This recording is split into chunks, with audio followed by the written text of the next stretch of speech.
Hi, I'm Vanessa from Here and Now Media, and today we're here in Mount Albert, Ontario, and we're going to dive into liver health and liver healing herbs with Naty Howard.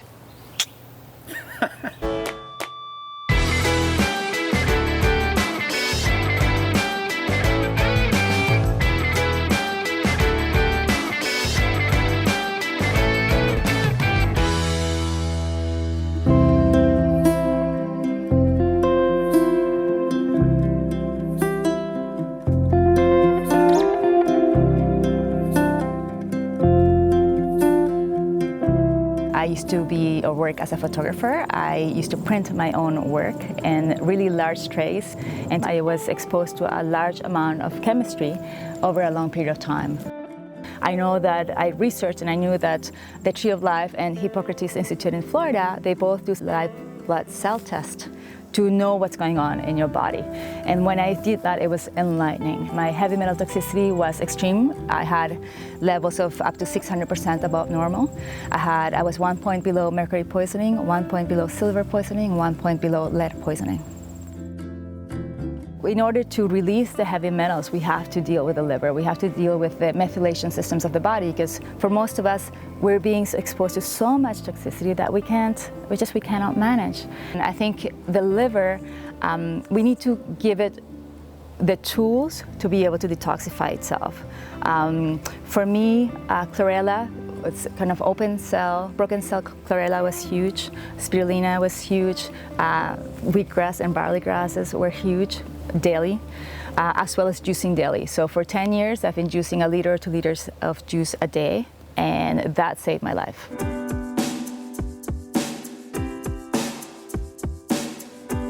We are here in the Mandala Garden. It is a living sanctuary. It is a place where I grow organic foods and vegetables for our family, but also it is a place where I grow medicines for deep healing.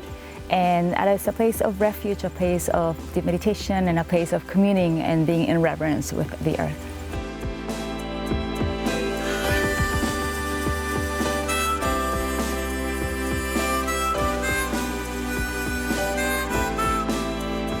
So this is the marshmallow plant, and it is, as you can see, it is tall and beautiful and majestic and proud. It is a powerful ally in liver healing and the health of the liver. Lots of pollinators love its flowers. I love its flowers. Its flowers are edible. And when you eat flowers, you're eating the essence of a plant, right? You're eating its beauty. So to harvest the root of the mallow plant, I'm gonna come in here. You can see that its roots are quite fine. And so just harvest a little bit of the plant. You can use a knife, and you can use a shovel as well. And then you allow it to air dry, or you can dry it in the dehydrator. I would wash it. And then you can chop it up and use it in stews. You can use it for cooking. You can use it in teas. I really like to use them in teas. And I like to combine them. So I'll do the marshmallow root and the burdock root and the dandelion root are really 3 powerful allies for liver health. And then you can add the dandelion leaf, you can add a red clover, nettles, and there you go. Liver health, liver healing tea. Dark colors, blacks and reds, are full of antioxidants, so they're great for our brains and they're great for the liver. And they really help against the oxidation of the body, right? And against free radicals. And free radicals get formed when there's so much toxicity in the body that the body just, they oxidize the body. They don't know what to do. Our bodies don't know what to do with it. The current leaf is a wonderful leaf to make teas out of. You can do it with the leaf as is, or you can dry the leaf. I dry a lot of my garden so I can have it available during the winter months.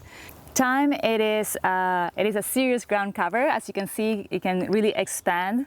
It is really interesting how it grows, and I want to show you if I can pull it out. Cleansing our blood and our arteries and veins, and usually it's like a web like this, and it starts to send shoots out. So all of these came from just a few plants of thyme, right? So when you're drinking the medicine of making, thyme tea or using it in your cooking, then you're drinking that wisdom and awareness as well. This is coriander, and coriander and cilantro are the same plant. Cilantro is when it's young, and coriander is when it's gone to seed. Again, it's a powerful ally in liver health, in inflammation, dealing with inflammation in the body. It is, you can drink it as a tea, you can make it as a powder and put it in your food. And it is a really, one of the Ayurvedic herbs that is really most commonly used for liver and inflammation purposes. This plant here, it's kind of fallen because its time is almost all done, is meadowsweet, and it's a digestive tonic. It's really good for if you have tummy pain, or if you have gas and flatulence, or if you have heartburn.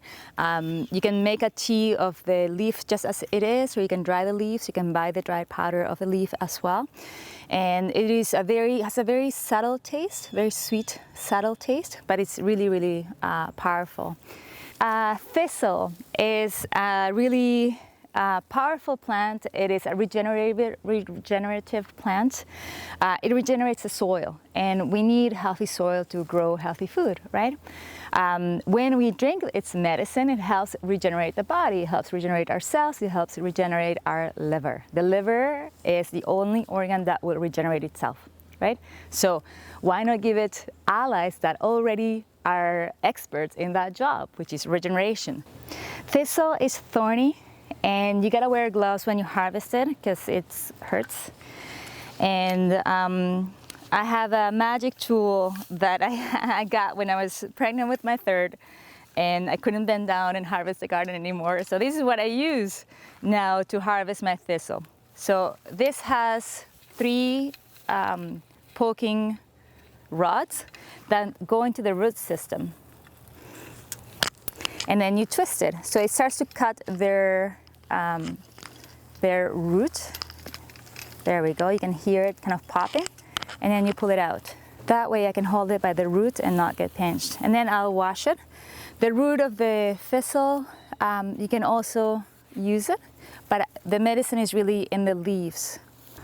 You can dry it. I dry it, and then I use tongs to put it into jars. And then again, when I'm making my teas, I do that. This is the mustard plant. Now it's gone to seed. It is quite spicy, but when it is young, it is bitter. It is delicious. It is not very commercially grown, and I don't know why. It's really a wonderful ally to have in our kind of food intake, food resources.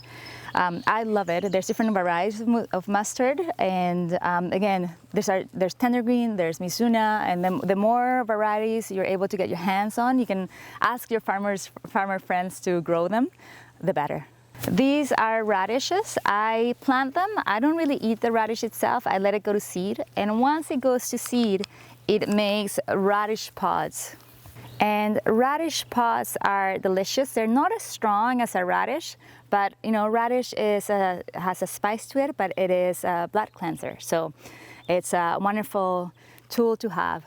Lemon balm soothes our nervous system. It kind of balms the whole body. It allows us to manage and deal with stress in an easier way.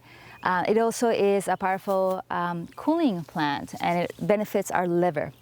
So lemon balm, you can use it in your cooking, you can use it as a tea. I love it. It's almost like it's related to the mint. It's part of the mint family. So you can use it like mint, cucumber and mint water, cucumber and lemon balm water. You know, there's something called the doctrine of signatures. And if you look at celery, celery helps with our bone density. It looks like a bone, right? So it's important when you begin to get familiar with herbs and plant allies that you begin to look at things symbolically. And it's good to learn what each and every one of them does, but also begin to link things up. So all red foods purify our blood and help with the liver. Wonderful. Celery, it's a bone-building food. So if you're dealing with osteoporosis, if you're dealing with anything that has to do with bone issues, celery juice, as well as liver. So celery takes the toxicity of the liver. It helps with removing of gallstones as well, and kidney stones as well. So it is a bit of a miracle food. And you can either juice it, or you can also blend it. And for those of you that, you can do it either way. If you don't have a juicer, you can blend it. So it's not an excuse not to drink it. And if you're gonna drink it, it's best on an empty stomach and half an hour away from anything else that you're gonna consume. I do it first thing in the morning, then I know I've had it. And it's also, the body is kind of awakening, from a long fast. So it's going to receive that juice, and that juice is gonna go deeper into my system than if, for example, I have it in the afternoon. If you have it in the afternoon, it's still great. Have it any way, any form, just have it. So we're gonna make, I just add a little bit of water into the blender. I already have my celery chopped up. And you begin to blend it.